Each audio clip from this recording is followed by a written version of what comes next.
So I was thinking about this passage, and it struck me just how much each of us, in our own way, even though we're enjoying Jesus, we have a lot of hurting hearts in our fellowship. There's a lot of stuff going on. And we bring ourselves to the church each week to bring ourselves to Jesus. But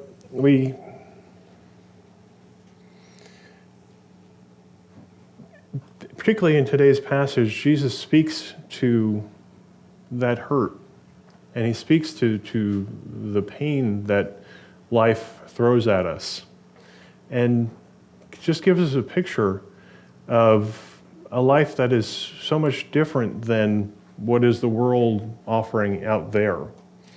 We see in today's passage there are three people who are hurting desperately, who are just, life has gotten a hold of them and put them through a ringer. You have the two obvious people with the Jairus, the ruler of the synagogue, and then the woman at the well. But there's also the daughter of Jairus, who is, when we start off this passage, at the verge of death. Sin has gotten into this world from the time of the fall and polluted it, resulting in the things that we all hate about this world: pain and death and sorrow and loss and filth and corruption. Jesus knows all that stuff is going on, and he knows the pain that we're experiencing.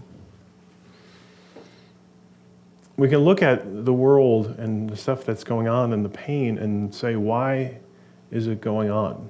Why do bad things happen to good people? The big answer is because of the fall. But we're going to see today, part of the reason, another answer, is simply to get each of us where Jairus ends up, where the woman at the well ends up, where his daughter ends up, just experiencing the goodness of Jesus, the joy of Jesus. Being on their knees, both Jairus and the woman at the well, the woman with the flow of blood, they can't be further apart in socioeconomic status. He is a prominent member of the community. She's an outcast. When we start off the story, but they both are welcomed at Jesus' feet, and they both receive exactly what they need from Jesus.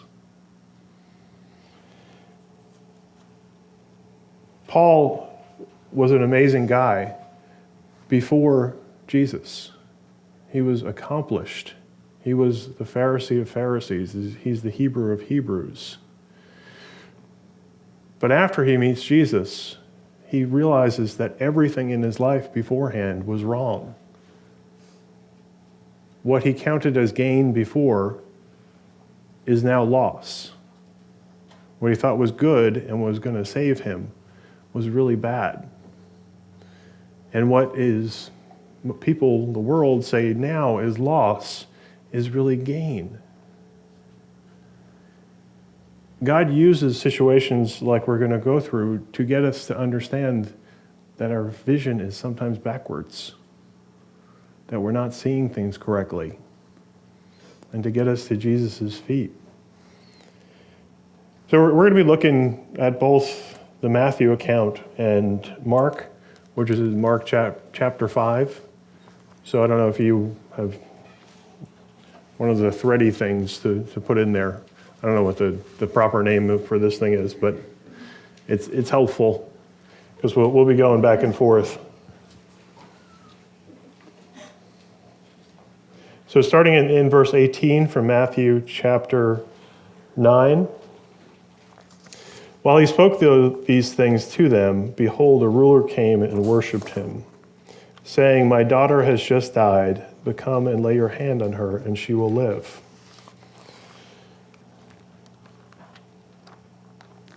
In Mark chapter 5, We see Jairus, we see his mental state, what he says in more detail. And starting in verse 22.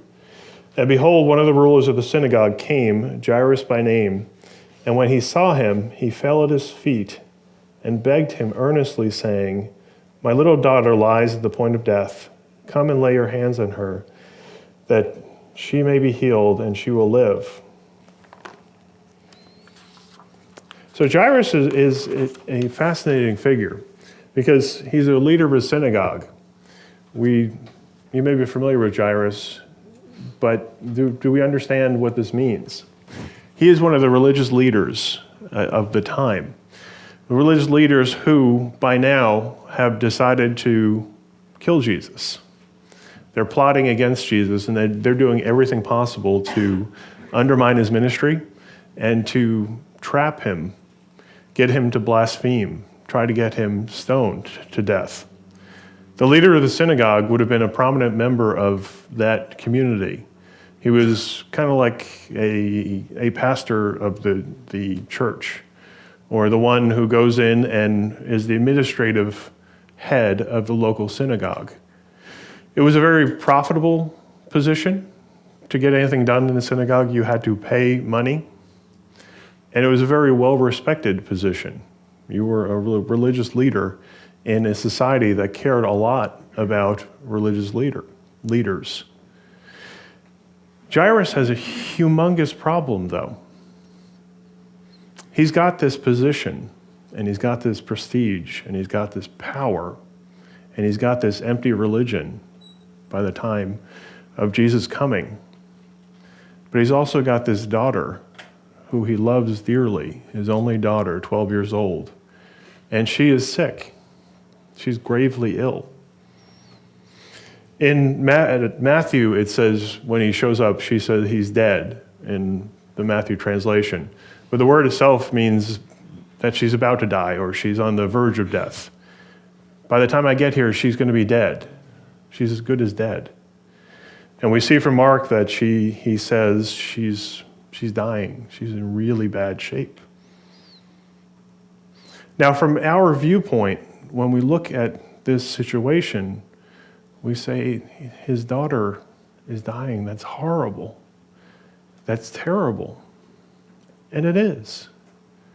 It's the effect of sin on this world. Before Adam fell, there was no death. This was not how God intended us to live in this world.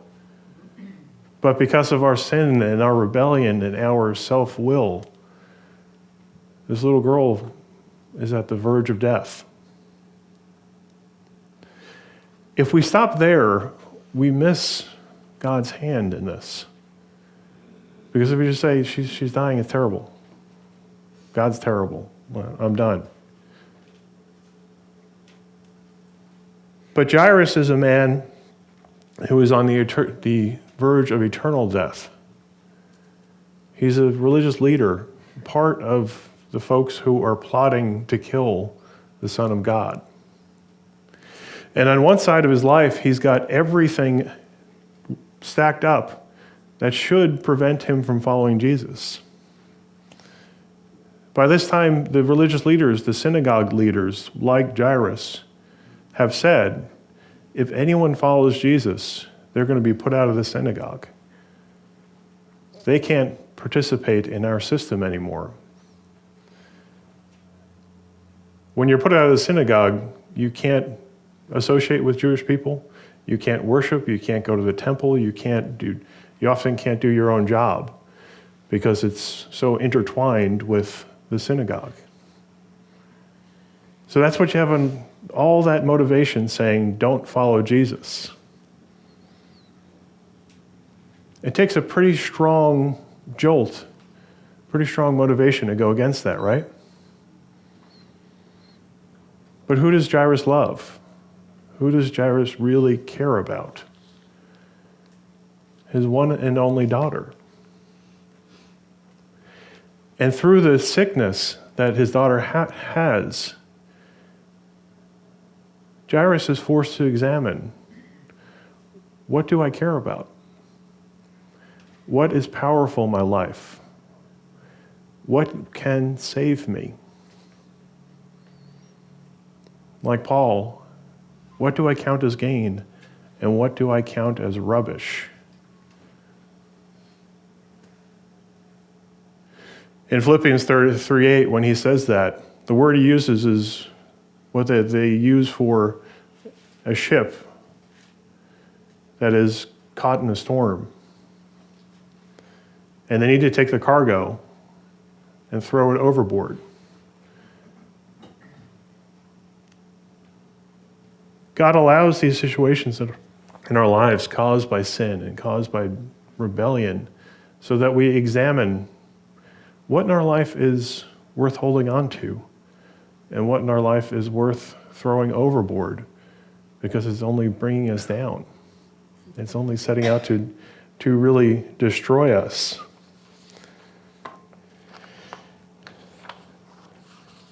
So Jairus, when faced with a problem, looks at his life and sees his money and his power and his position and his prestige. Can't do anything for him. It can never save his daughter. And where does that force him to go? The last place he wants to be. On his knees, worshiping Jesus, saying, "You're the only one that can help me." The ruler of the synagogue, the head of the synagogue, is going to the guy who, if you go to him, you get thrown out of the synagogue. He stands to lose everything. Everything that he cared about beforehand. But what choice does he have? It's like when Peter is talking to Jesus, and Jesus had just laid out eat my bread, eat my body, drink my blood to the crowd. And the crowd is all sorts of confused and leaves. And Jesus says to Peter and the disciples, "Are you going to leave me too?" And they say, "Well, Lord, I don't really understand that either, but only you have the answer to eternal life."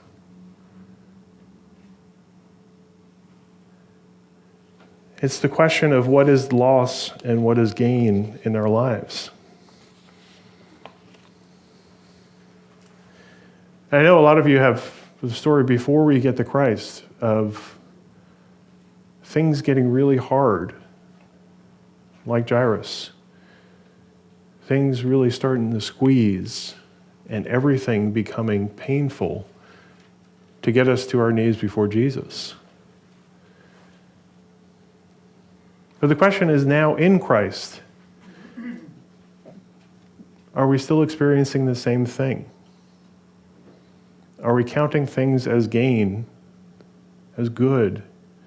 Are we relying on things that we should be looking at as loss?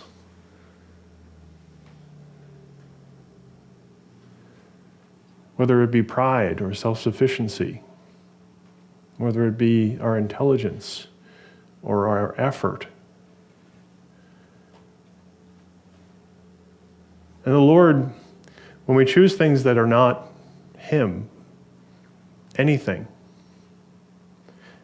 because He loves us, not because He wants to punish us, but because He loves us, He makes those things ultimately frustrating, ultimately feel bad, to bring us back to Him.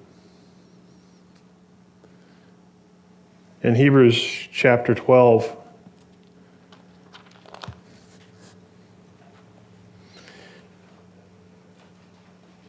starting in verse 5, it says, My son, do not despise the chastening of the Lord, the discipline of the Lord, nor be discouraged when you are rebuked by him.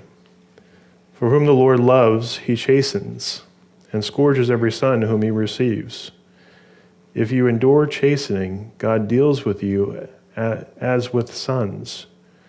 For what son is there whom a father does not chasten? But if you are without chastening, of which all have become partakers, then you are illegitimate and not sons.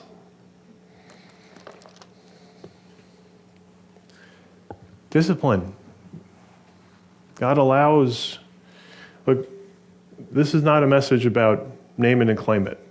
It's not saying the more faith you have, the better life is going to be. Because as we saw with Jesus in the boat, big storm that came, that was from Satan. Satan buffets, Satan attacks. The world is filled with sin.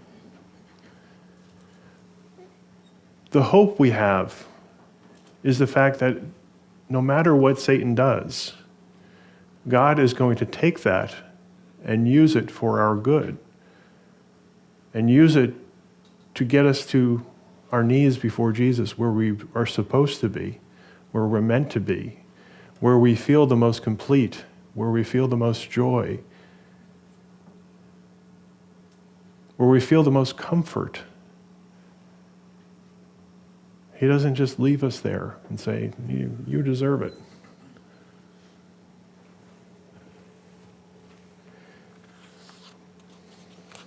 Like Joseph and his brothers, after they threw him down a well, and first we're going to kill him, and then sell him to slave traders.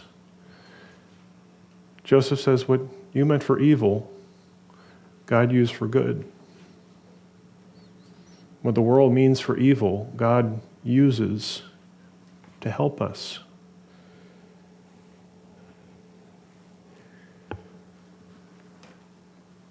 So you have Jairus. He's got this position. He's got this power. He's got all his life lined up.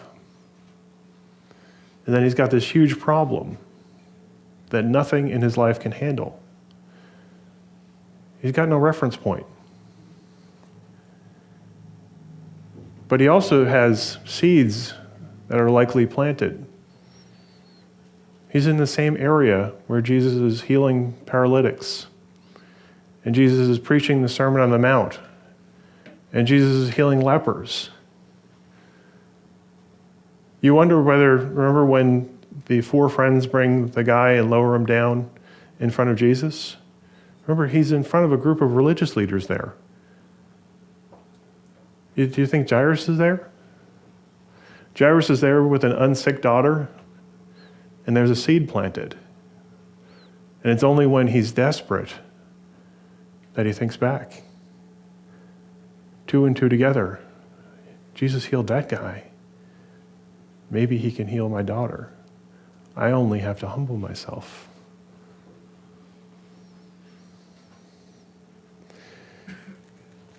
So when he's challenged, he goes to Jesus.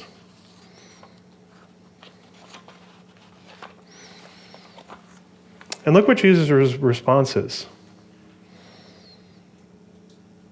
There's not even dialogue. There's not delay. It's verse 19 in Matthew. So Jesus arose and followed him, and so did his disciples.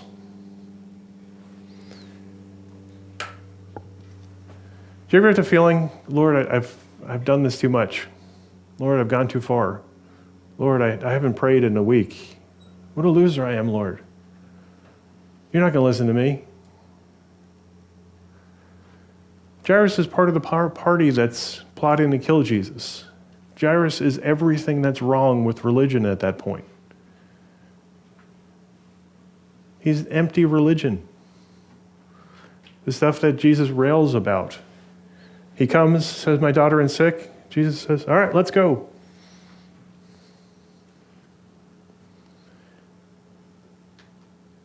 Remember in the parable of the prodigal son? When the younger brother realizes how far he's fallen. And it says, he's got this speech prepared in his mind, and he says, all right, Father, I'll come back and I'll say, Father, I'll be let me be your servant. I've sinned. You can imagine him practicing that over and over again as he's traveling from the far country back to his father. He gets back to his father, the picture of God in the parable. God doesn't even let him get that out. He just says, my son, My son has returned. Come on, let's have a feast. My son, Jairus, has returned. Let's go heal his daughter. It doesn't matter where he's been. Jesus' love and mercy is so much bigger than whatever the crime is, whatever the sin is, whatever the rebellion is.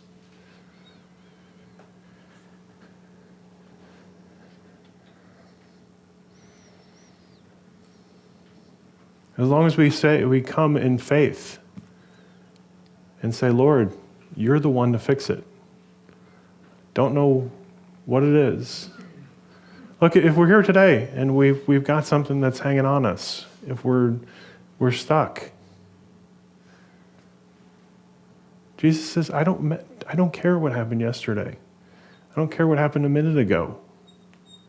Come to me, and we can go and be healed.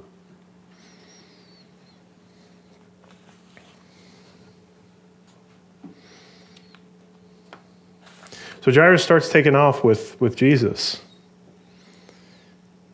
But there's a roadblock. Maybe this is just my flesh that thinks of it as a roadblock. Because verse 20 says, and suddenly a woman who had a flow of blood for 12 years came from behind and touched the hem of his garment. For she said to herself, if only I may touch his garment, I shall be made well. But Jesus turned around, and when he saw her, he said, be of good cheer, daughter, your faith has made you well. All right, we've got the ambulance situation. Jairus and his daughter, she's at the moment of death. She's deathly ill. Jairus has finally humbled himself. Had to be a huge thing for him to go to Jesus. The upstart preacher from a place that no one cares about. Jesus says, let's go. And then Jesus stops. Am I the only dad in the room who would say, what in the world are you doing? But I think we can do this as Christians too.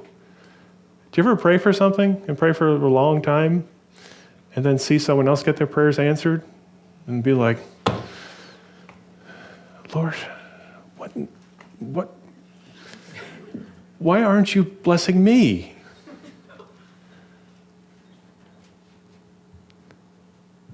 He is the king. He is the one who provides blessing, not us. And we think, he's just, all that blessing on them, how he doesn't have any left. Yeah, they were healed, but now, the magic has run out. We think of him as a magician rather than as God.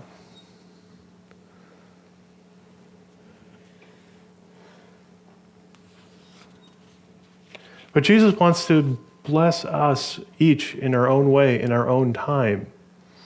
That is exactly perfect for our situation.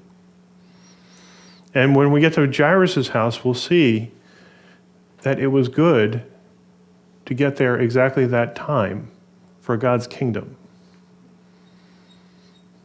It reminds me of when the verse that, taken out of context, is one of the strangest verses in the Bible. When Jesus is going to see Lazarus, Lazarus is sick, and they send messengers, and they say, let's go. And then Jesus turns and says, Lazarus is dead, and it is good.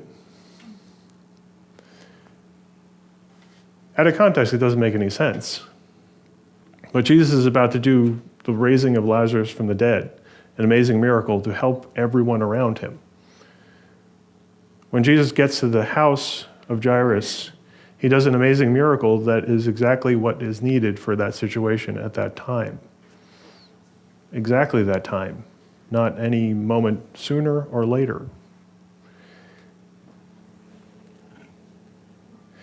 So the woman with the flow of blood, and Mark calls it a fountain of blood. Mark goes further in verse 25 and says, Now a certain woman who had a flow of blood for 12 years and had suffered many things from many physicians. She had spent all that she had and was no better, but rather grew worse. When she heard about Jesus, she came from behind him in the crowd and touched his garment. For she said, "If only I may touch his clothes, I shall be made well." There's an amazing faith in this woman. There's also an amazing, clear lesson for us. This woman she has a flow of blood, a fountain of blood. We don't really know exactly what it is. It's believed to be a menstrual issue that is ongoing for 12 years. Had to be physically really challenging. Weakness, discomfort, we don't know if it was painful. We don't know exactly what it was. So just physically alone, it would have been terrible. But spiritually and socially, this would have effectively ended her life. Because in the Jewish culture, and according to the law, during the time of menstrual cycle, women are considered unclean, and they put themselves away from their family for that time, and then come back. But if she has a flow of blood for 12 years, during that entire time, she's considered unclean. She can't touch anybody. She can't go near anybody. She can't participate in worship of the Lord in the synagogue or the temple. She's an outcast. And her response is so like us. She's an early post-Enlightenment person. She responds to her physical problem with going to every possible physical resource that she can get. She goes to the doctors. She spends all her money. She spends all her time physically saying, "I can fix this." We might not have a physical problem. We might not be bleeding, but if we have a problem, we so often go to physical, hard, and fast solutions. I need to work out more. I need to try harder. I need to have more willpower. I need to take a supplement.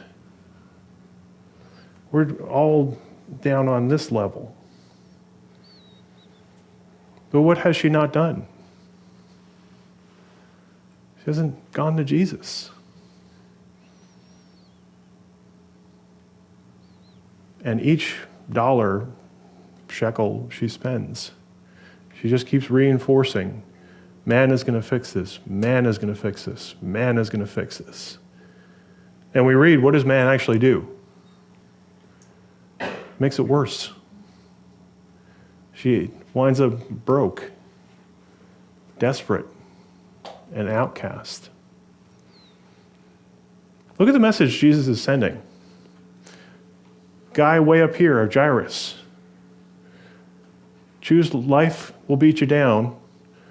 Come to Jesus. I'll be happy to receive you. Woman way down here. Life is beating you down. You're an outcast. I'm happy to receive you. It's so much different than pretty much any other religion, where you have to clean yourself up, make yourself good, and then God will accept you. Jesus says, I know you're bad. I know life is going to beat you up. Come to me and I'll make it better. And I'll clean you up. So she's been on the outside for 12 years. She's been unloved for 12 years. She's been brought to a point of complete desperation. So much so that what does she do? Big crowd, the multitude, packed close together, bumping up against each other. Who's not allowed to be there? This woman, she's not allowed to be there. She's repeatedly breaking the law to get to Jesus. And then she just touches, reaches out. It's so cool what she says. If only I may touch his clothes, I shall be made well. Your translation might say made whole or healed. But you know what the word is there? It's the same word that is most often translated as saved. Salvation. I don't know what else is going on, but I know if I get to Jesus, I'll be saved. So even if I have to break through this crowd of people, even I have to break the law, even if I have to risk the scorn of everyone.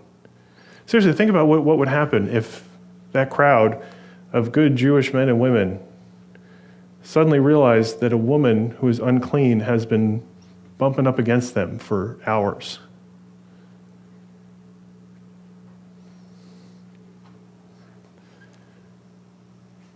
This is what kept me from Christ for quite some time.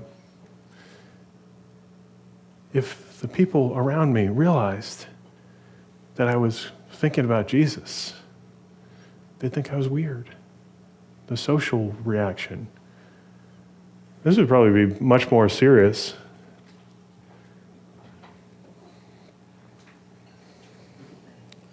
If only I may touch his clothes, I shall be made well.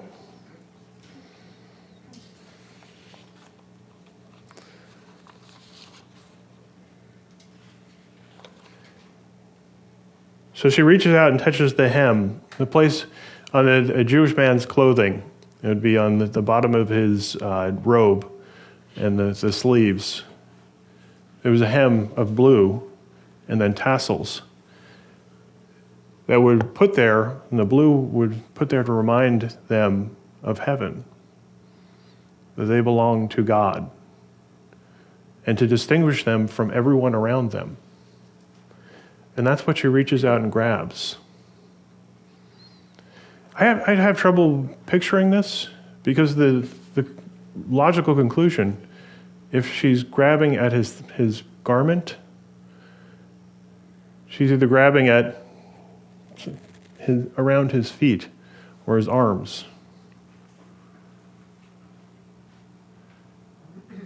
So is she crawling through the crowd? Is she down on her knees?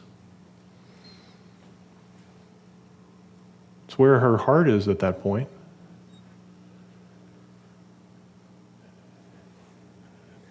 And immediately, the fountain of blood was dried up, and she felt in her body that she was healed of the affliction. Immediately. She goes for salvation, and she immediately knows she's saved.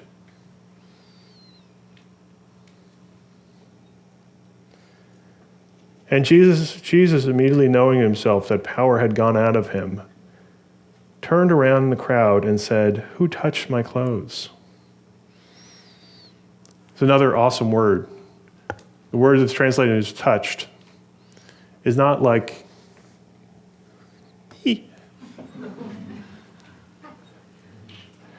it's the word that means grabbed onto. Fasten oneself to, cling to. She physically does just a little touch. There's no indication that she's hugging him or bear hugging him. But that's what he's saying. There are thousands of people there bumping up against each other. Thousands of people touching one another with no lasting impact. But this woman knows that Jesus is salvation. His name itself means Jehovah is salvation. God is salvation. So she fights through a crowd. She risks everything to grab onto Jesus, to fasten herself to Jesus.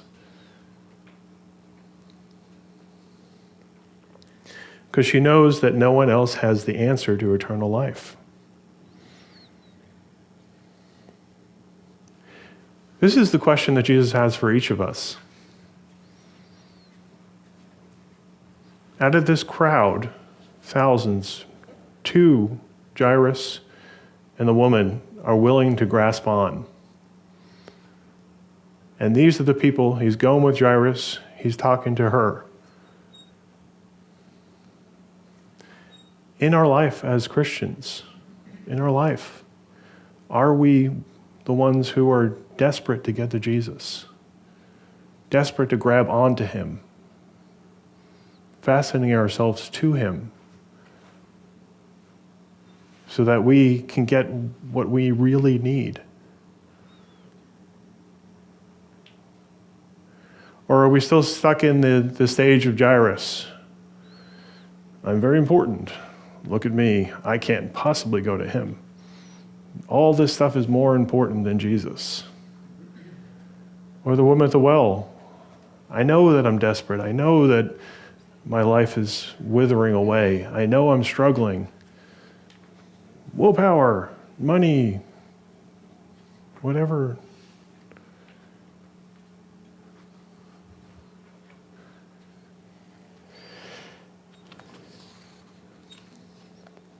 She's healed and she knows it.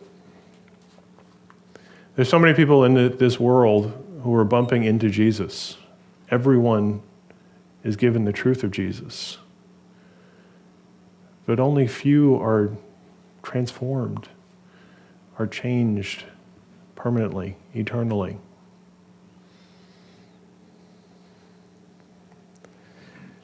What are we clinging on to?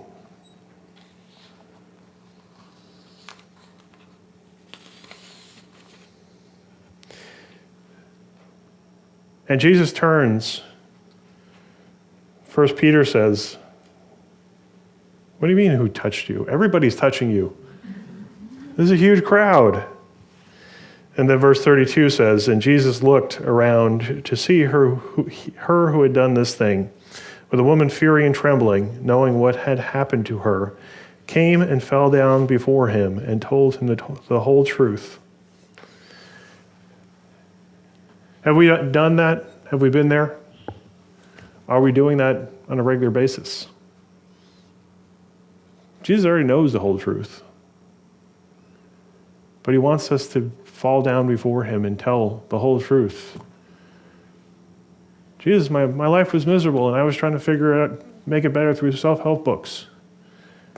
Jesus, my life was miserable. Jesus, I'm struggling. Help me. And I tried all this first. And Jesus responds and says, daughter, your faith has made you well. Go in peace and be healed of your affliction. You know how many times does Jesus call someone daughter in the Bible?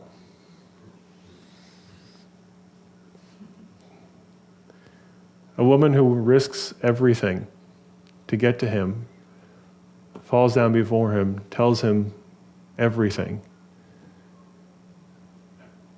and is healed. That's the kind of woman he calls daughter. Isn't that wonderful? There's nothing noble about the woman. There's nothing good about her. She's wasted all her money and time beforehand, runs out of options, goes to Jesus, and Jesus like, that's the kind of person I can use.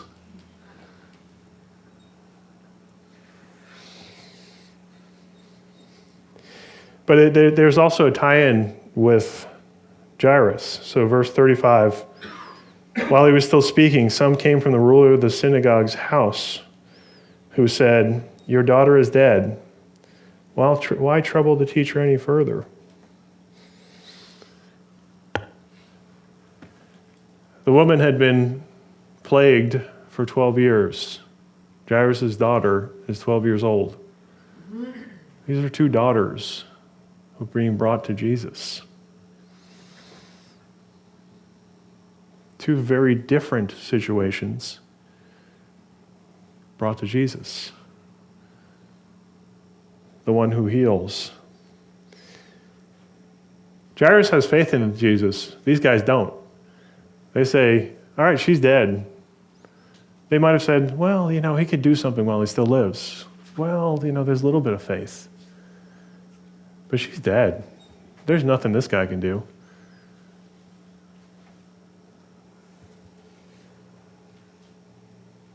As soon as Jesus heard the word that was spoken, he said to the ruler of the synagogue, "Do not be afraid, only believe." Do not be afraid, only believe. Question. If Jesus truly is who he says he is, if he is the King of Kings, the Lord of Lords, if a sparrow doesn't fall without him noticing, if we are his beloved sons and daughters,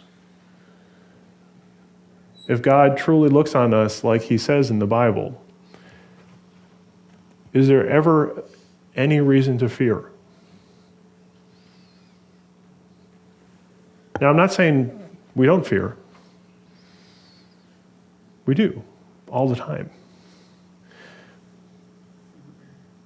But intellectually, if we look at it, he's in charge of the entire universe, holds the universe together, and our Savior.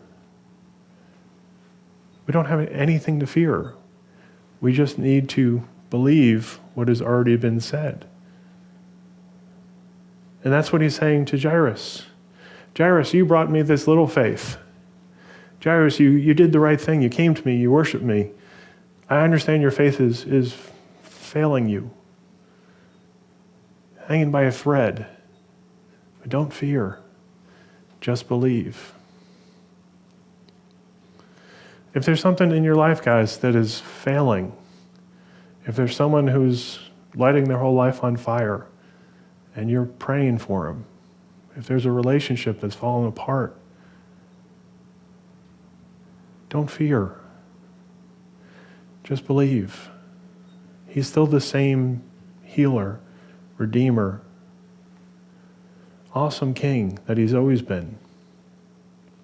If your faith is hanging by a thread, don't let that go. Hold on. He's still that good. He wants to do a wonderful work. So verse 37 says, "And he permitted no one to follow him except Peter, James, and John, the brother of James.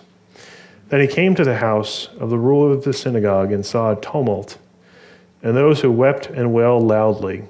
When he came in, he said to them, 'Why make this commotion and weep? The child is not dead, but sleeping.' And they ridiculed him." I always like the King James there. It says they laughed him to scorn. Wow. Jesus is sending a message here. All right, go back one week, the verses last week, talking about how his disciples are the friends of the groom.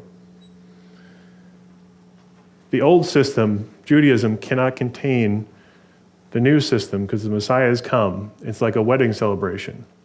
And we talked about how the wedding celebration involved the friends of the groom doing a dancing, singing, happy, celebratory parade through the town to go pick up the bride. So Jesus is saying, you can't worship me through Judaism anymore because I'm so much bigger. You can't worship me through the teachings of John the Baptist, even though they're right, because it's not a time of mourning anymore. It's a time of celebration. It's time to party. The Messiah has come. So right after this, Jesus goes to Jairus' house where they're doing what? They're having a funeral. A funeral that hasn't gotten to it yet, but include marching through the streets, mourning, wailing. Death has won. Remember when Jesus heals the son of the widow of Nain? It's the parade. They carry the body through the streets, and everybody cries and weeps and is miserable. But the Messiah has come, literally. And that changes everything. He says, she's not dead, she's sleeping. At the time, you would hire mourners when someone died and they would wail and scream and cry to show how loved the person was. People were likely professional mourners who had seen lots of dead bodies. They know the girl's dead. Logically, there's no hope.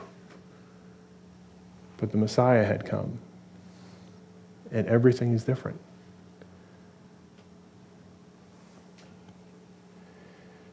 But when he had put them all outside, he took the father and the mother of the child and those who were with him and entered where the child was lying. Then he took the child by the hand and said to her, Talitha cumi, which is translated, little girl, I say to you, arise. Immediately the girl arose and walked, for she was 12 years of age, and they were overcome with great amazement.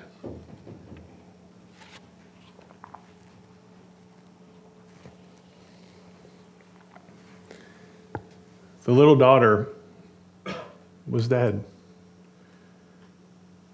And the whole world was correct in saying, according to the world, our options are done.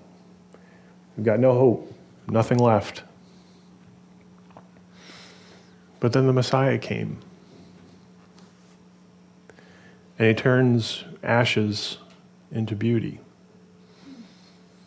And it's not hard for him. It's not challenging for him to raise this girl from the dead. He just speaks to her. Little girl, get up.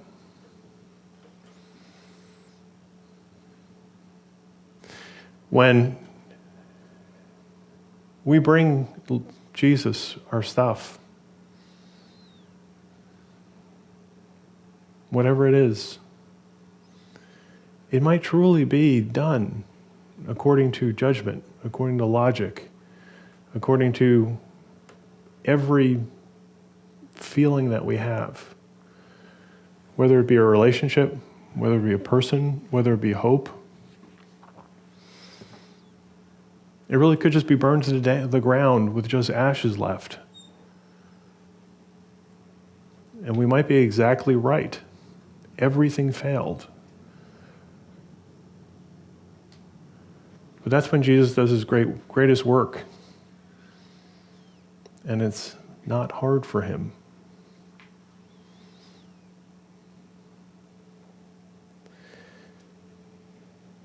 The question then is, what is stopping us from getting to this place?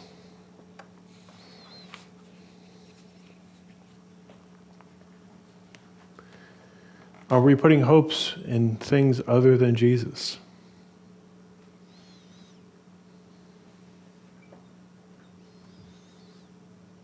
Are we getting down on our knees before him and grasping onto him, fixing ourselves to him, and letting him be the source of the answer?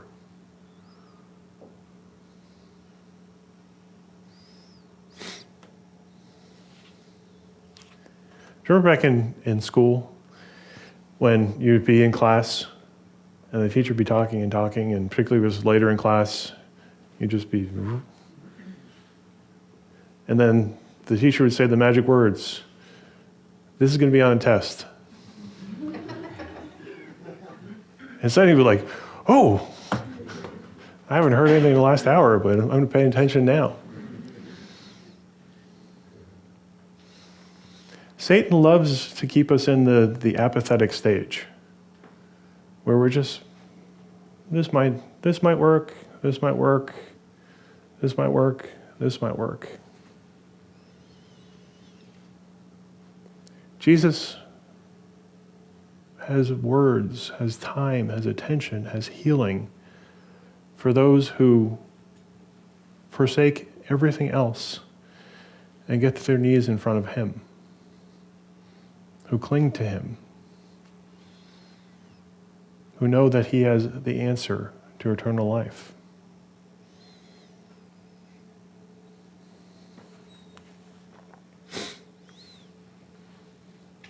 So I ask you, do you need healing today? Does anyone around you need healing? Is there something that looks like it's on fire and burning down?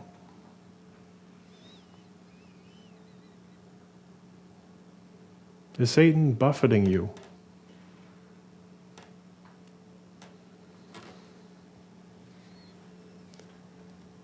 If so, is there anything that you're putting your hope in other than Jesus and stopping you from getting to his feet?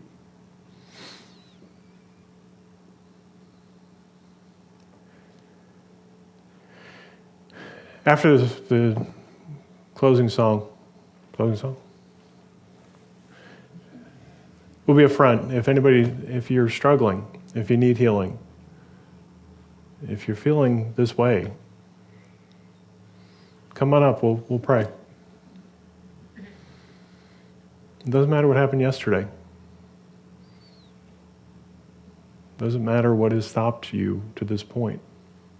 If anything, just get to his feet. That's when everything changes. And we will stop there. Father, thank you for your word this morning. Thank you for being our